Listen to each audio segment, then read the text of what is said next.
आम्हाला एवढंच बोलायचं आहे की गेल्या कित्येक वर्षापासून माणसं तरसत आहेत पाण्यासाठी आणि इथे जे माजी नगरसेवक वगैरे आहेत आणि प्रशासनाने त्यांना बांधलेलं आहे, तर कोणी तर लक्ष देत नाही आहे पाण्याच्या समस्यामध्ये.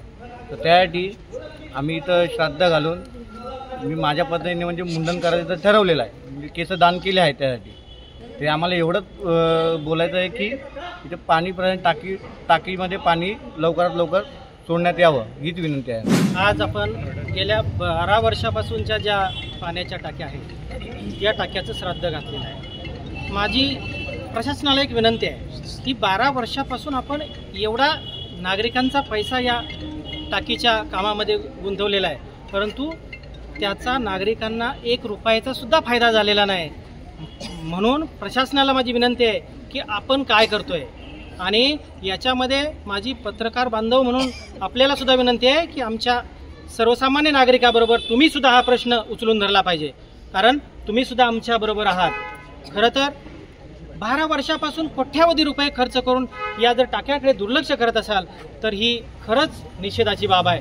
म्हणून पुन्हा एकदा माझी आयुक्त महोदयांना प्रशासनाला विनंती आहे की तुम्ही दिवावासियांच्या सर्व नागरिकांच्या पाठीशी खंबीरपणे उभा राहून हा पाण्याचा प्रश्न निकाली काढावा, एवढीच माझी विनंती आहे. हे पाण्याच्या टाकीचं श्राद्ध काढण्यासाठी पाण्याच्या टाकीचं श्राद्ध काढण्यासाठी 12 वर्ष वाट बघितली या लोकांनी. पाणी येत नाही त्याच्यामध्ये. याचा अर्थ एक तप झालं. एक तपानंतर एखाद्या ऋषीमुनीला साक्षात्कार होतो आपल्या तपस्या करण्याचा, पण ह्यांना अजूनपर्यंत साक्षात्कार झालेला दिसत नाही आहे प्रशासनाला. मग प्रशासनाने आता नक्की काय विचार केला आहे की त्यांच्याकडे अधिकारी नाही आहेत का, त्यांच्याकडे डोकेबाज म्हणजे हुशार प्रशासनाची लोकं नाही आहेत की त्यांना पाण्याच्या टाकीत कसं पाणी चढवायचं ते माहिती नाही आहे का, फक्त टँकर लॉबीला मोठं करायचं आहे आणि जे बांधकामं करतायत इथूनचे लोक, स्थानिक लोक, बिल्डर लोक, मग त्यांनाच फक्त पोसायचे हा त्यांचा बहुतकळ अजेंडा दिसतोय.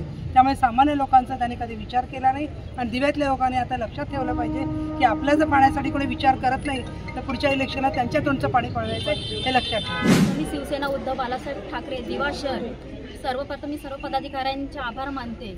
आणि श्राद्धाचा महिना चालू झालेला आहे. गेल्या 12 वर्षापासून हे जलकुंभ उभे केले आहेत, मात्र या जलकुंभातून दिवा शहराला एकही थेंब पाणी मिळत नाही. म्हणून आम्ही हे आंदोलन घेतलं आहे आणि या आंदोलनासाठी आमचे विभाग प्रमुख योगेश निगम यांनी हे केसांचं दान करून हे श्रेष्ठ दान केलेलं आहे. कुठेतरी प्रशासनाला जाग आली पाहिजे.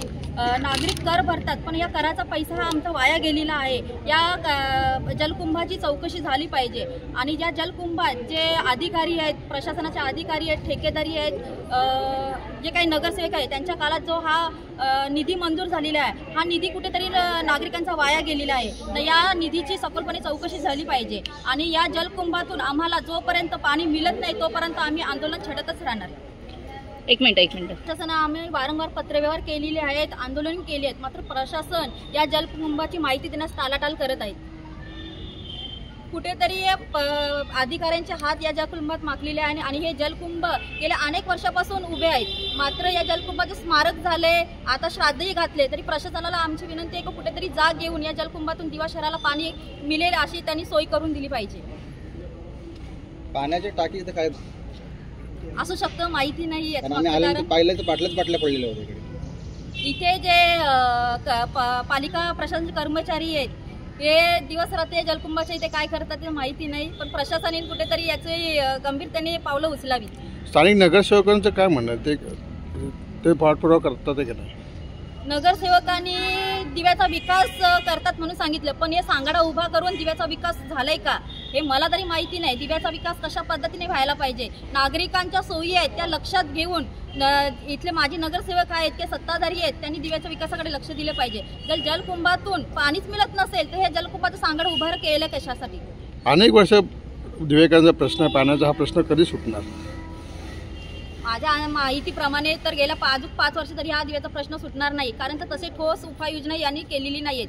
आणि प्रशासन अधिकारी जे नगरसेवक आहेत याच्यात या अभ्यासू व्यक्ती पाहिजेत जेणेकरून दिव्याचा विकास घडवतील, दिव्याचा विकास झाला पाहिजे. या दृष्टीकरून जनतेने आता तरी पुढच्या याच्यात निवडणुका महानगरपालिकेच्या येतील, त्यांनी विकास करतील असे नगरसेवक निवडून द्यावे. दिवेकरात मोठ्या प्रमाणात बांधकाम होतं त्याला पाणी पोचतं, पण दिवेकरांना नागरिकांना पाणी भेटत नाही. दिव्यात सत्ताधारी आहेत, ते बांधकामाच्या त्यांच्या डोक्यावर हात आहे आणि बांधकाम करणाऱ्या लोकांना पाणी मिळतो, मात्र जे कर भरतात त्यांना पाणी मिळत नाही, त्यांना पाण्यासाठी वनवन फिरावं लागतं.